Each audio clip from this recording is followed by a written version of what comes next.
BJP के निशाने पर अब हिंदू, जैन और बौद्ध मंदिरों की जमीनें हैं। उद्धव ठाकरे ने बीजेपी पर हमला करते हुए बड़ा आरोप लगाया है। उद्धव ठाकरे का कहना है कि बीजेपी की नजर सभी धर्मों के धार्मिक स्थलों की जमीनों पर है, जिन्हें वो अपने मित्रों को सौंपना चाहती है। साथ ही उद्धव ठाकरे ने बीजेपी को बड़ी चेतावनी दे डाली है।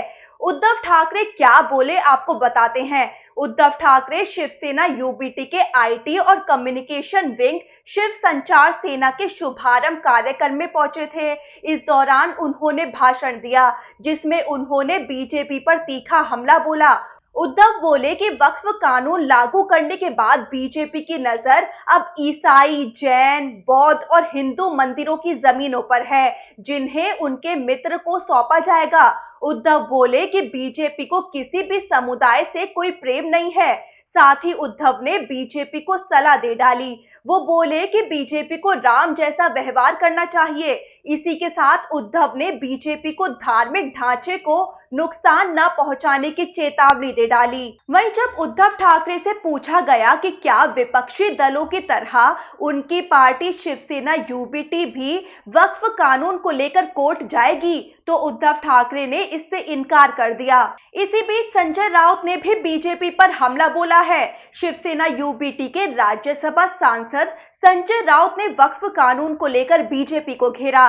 संजय राउत ने आरोप लगाया कि सारी वक्फ की जमीनों को बीजेपी उद्योगपति मित्रों को दे देगी। वहीं संजय राउत बोले कि बीजेपी को गरीबों के हक के बारे में बोलने का कोई हक नहीं है।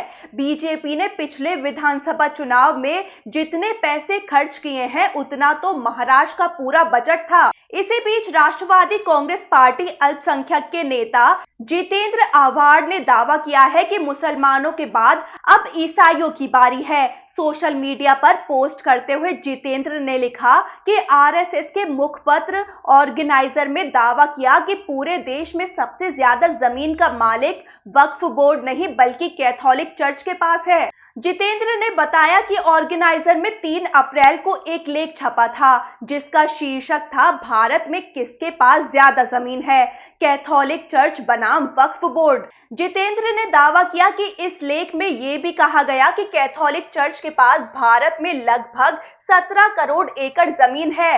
आजादी के पहले अंग्रेजों के शासन के दौरान बड़े पैमाने पर जमीन चर्च को दे दी गई थी। ब्रिटिश राज में 1927 में इंडियन चर्च एक्ट के तहत चर्च को जमीन दी गई। जितेंद्र आव्हाड ने आरोप लगाया कि ऑर्गेनाइजर ने 1950 में संविधान और भारतीय तिरंगे का भी विरोध किया था।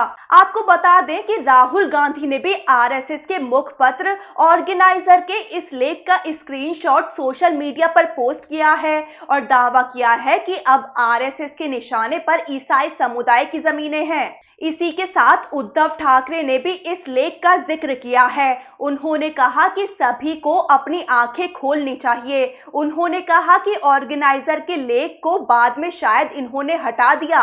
वहीं आपको बता दें कि राष्ट्रपति द्रौपदी मुर्मू ने वक्फ संशोधन बिल 2025 को अपनी मंजूरी दे दी, जिसके बाद ये कानून बन गया है।